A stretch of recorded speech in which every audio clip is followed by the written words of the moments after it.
So let's talk about the ABCs of diabetes. So may concept in behavioral science called Pareto Principle. At dito, nagsistate na 80% of a given outcome will come from 20% of our activities. So ibig sabihin, pag ginawa natin tong 20% of important activities or ma-reach natin tong 20% ng goals, malaki yung chance na ma-achieve natin yung outcome. So, ano ba ang gusto nating outcome pag ikaw ay may diabetes? Una, gusto natin syempre umaba ang iyong buhay. Pangalawa, gusto natin ng good quality of life. So, paano ito ma-achieve? Gusto natin maiwasan nyo ang mga complications ng diabetes. Dahil alam natin na ang diabetes ay risk factor for stroke, eye problems leading to blindness, heart problems leading to heart failure and cardiovascular death, kidney problems leading to dialysis, and foot problems leading to foot amputations. Pag ma-heart attack or ma-stroke, may possibility of death. At bawat complication ay nagdi-decrease ng quality of life at nag-i-increase ng cost of healthcare. So ano nga ba ang 20% of our goals such that we will achieve 80% of our outcomes?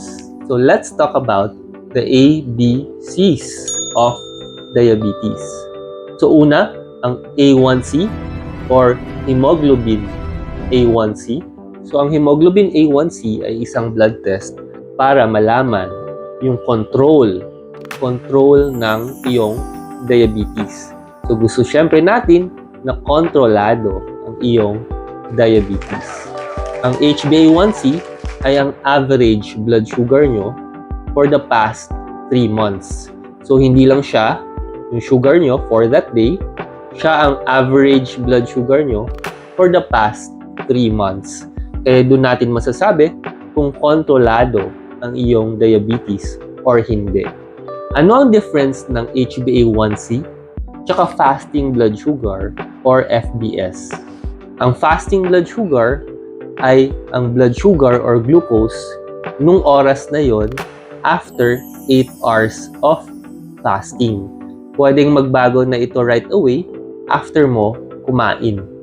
Minsan, pag nagpo-follow up yung patient, fasting blood sugar lang ang ginagawa. Dahil siguro, mas mura ito or ito lang yung kasama sa package. Pero, medyo sayang yung follow-up nyo dahil hindi namin alam kung kontrolado ba yung diabetes mo or hindi. So, ano nga ba ang goal HbA1c? Ang general goal ay 7%. Ngunit, for each individual, iba-iba ang goal. So, for example, iba yung goal pag 30 years old ka at mahaba pa po yung buhay. Mas strict kami. Pag naman, 90 years old ka na and marami ng complications, syempre, mas lenient kami sa pag-control ng iyong blood sugar. Kasi ayaw namin naman na bumagsak masyado ang iyong blood sugar dahil mas delikado po iyon.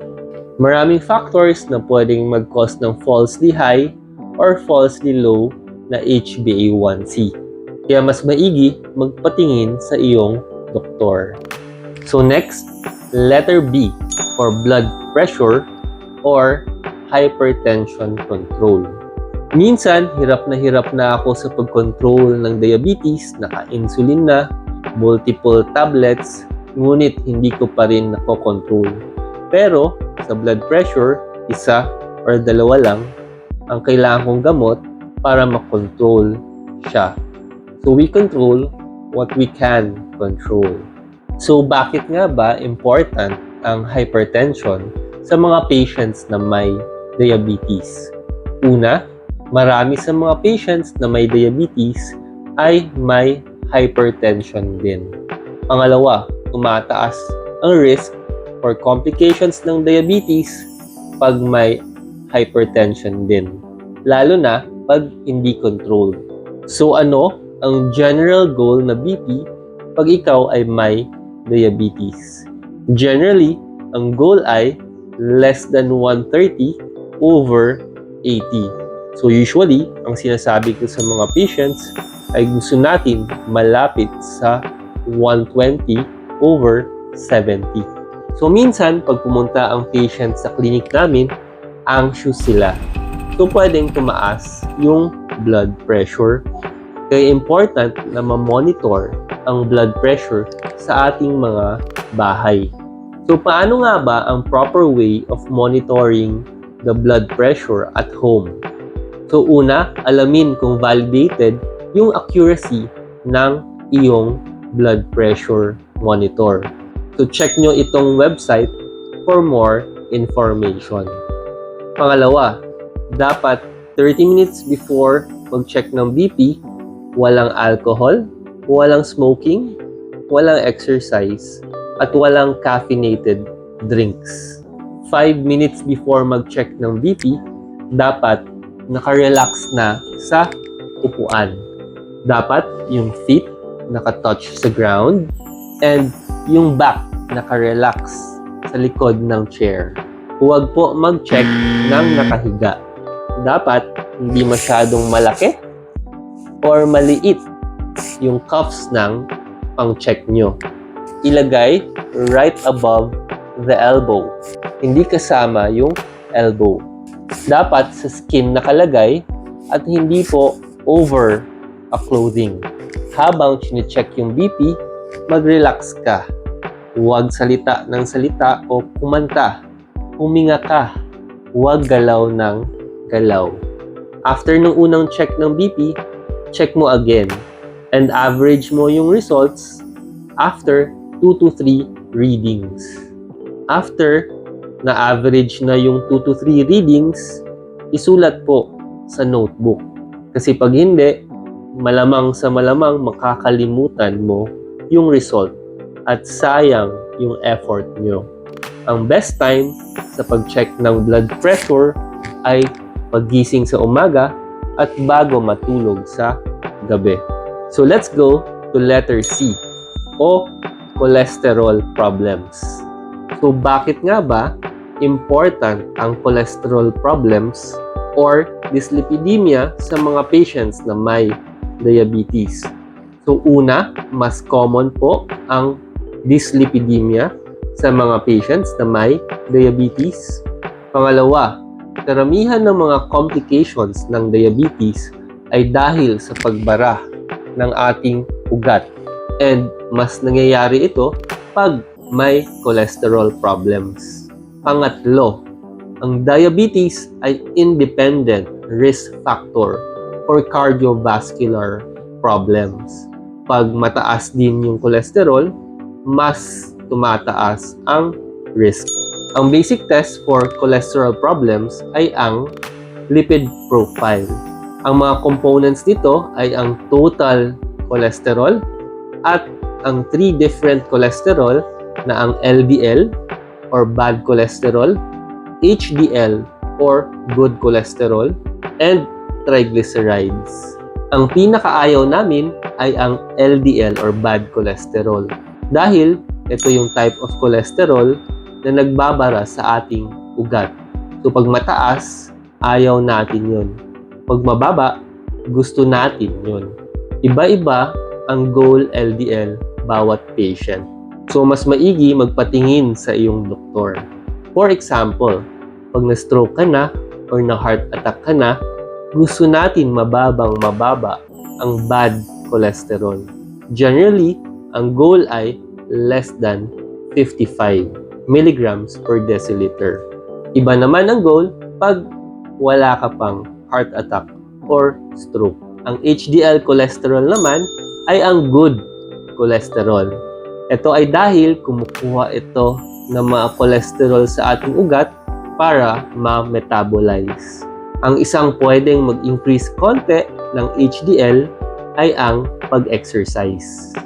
Ang triglycerides naman ay highly correlated with your blood sugar dahil yung extra blood sugar ay na-metabolize into triglycerides. Ayaw din natin na mataas yung triglycerides dahil risk factor din ito for cardiovascular disease, lalo na sa mga may risk. And ayaw natin lumagpas ng 500 kasi pwedeng magkaroon ng pancreatitis. So let's go to letter S ng ABCs of diabetes. So ang letter S ay smoking. Stop smoking. Dahil sobrang taas ang opportunity cost ng smoking. Instead of creating opportunities para sa'yo, dinadagdagan niya ang costs ng iyong buhay. So instead of the opportunity to prevent complications ng diabetes at marami pang problema, alam natin na maraming pwedeng komplikasyon sa paninigarilyo, including COPD, different types of cancers, at increased cardiovascular risk, which is the number one killer. So, hindi lang 8 to 10 pesos per stick yung cost mo. So, let's say naninigarilyo ka ng 10 sticks per day. Nasa 80 to 100 pesos na yon.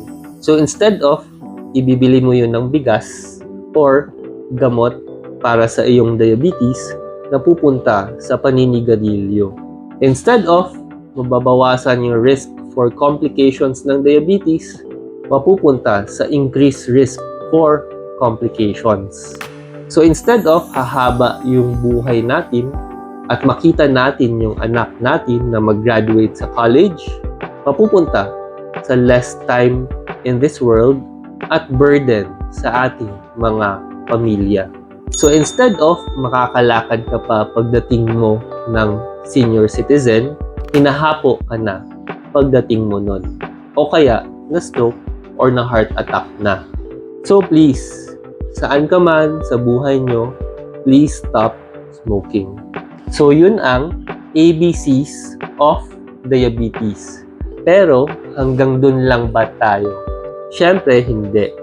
We go smaller and we go to our focusing question. What is the one thing that I can do such by doing it, everything else will be easier or unnecessary? Nakuha ko ito sa isang libro titled The One Thing by Gary Keller with J. Papasan. So bibigyan ko kayo ng hindi lang isa pero tatlong sagot sa tanong. And sure ako, alam nyo na actually itong mga sagot na to pero mahirap lang gawin. Bakit important yung tatlong ito? Dahil pag ginawa nyo to, it improves A1C, blood pressure, and cholesterol problems. So let's go to letter D or diet. Actually, ayaw na namin ng term na diet kasi may negative connotation na parang binabawalan namin kumain yung patient. Ang mas tamang term ay healthy eating. Ang gusto naming type of dietary pattern ay yung sustainable, yung kaya mo gawin for the rest of your life. Kasi alam naman natin na chronic disease ang diabetes. Important na hindi lang 1 month, 2 months, 3 months yung healthy eating nyo, dapat for the rest of your life. So, dapat correct food and correct amount. In general, iwasan natin yung processed snacks, processed beverages, processed meat, and processed meals. Ang gusto natin ay whole foods like fruits and vegetables, nuts, grains, and for the amount of food, pwede natin gayahin ang diabetes plate method. So, in a 9-inch plate, dapat kalahati ng plato ay gulay at a certain amount of fruits. Gaano kadami? Sa kaya ng isang kamay lang. Hindi ganito, ganyan lang po. At up to 3 times a day lang. Sa 1/4 ng plato ay ang ating healthy na ulam. At sa 1/4 ng plato ay ang carbohydrates like rice, bread, and pansit. So bawal ang double carbohydrates like may rice na, may pansit pa. May pansit na, may bread pa. Malamig na water ang best pang tulak dahil 0 calories po ito.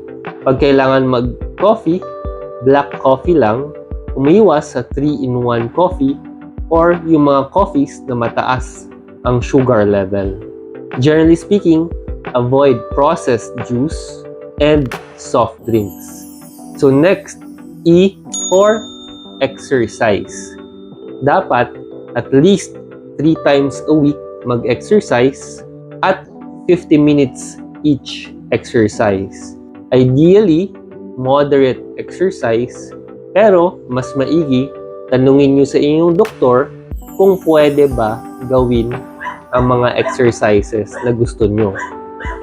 Ang pag-exercise ay nakaka-improve sa iyong blood pressure, blood glucose, at cholesterol problems. Pag nag-exercise, pwedeng lumaki yung muscles at mag-increase yung metabolism. Pag nag-exercise, maaari ding pumayat. Pag nag-exercise, maaring dumami ang mga blood vessels ng ating katawan. Gusto natin to lalo na sa puso. Ang tawag namin dito ay collaterals. At ang last ay letter F or follow up. Follow the correct people and information kasi marami sa nakikita nyo sa social media ay magaling lang sa marketing at wala namang proven evidence. Follow up with your doctor kasi alam naman natin na ang diabetes ay isang chronic disease at sa karamihan, dadalhin nyo to for the rest of your life. So unlikely na makontrol ang iyong problem kung hindi po proper ang follow-up. Salamat po sa iyong pakikinig. At ang assignment ko sa inyo ay go smaller or go deeper. Alamin nyo kung anong mga habits ang kaya nyo gawin na mag-i-improve sa iyong A, B, C, D, E, F, and S ng diabetes.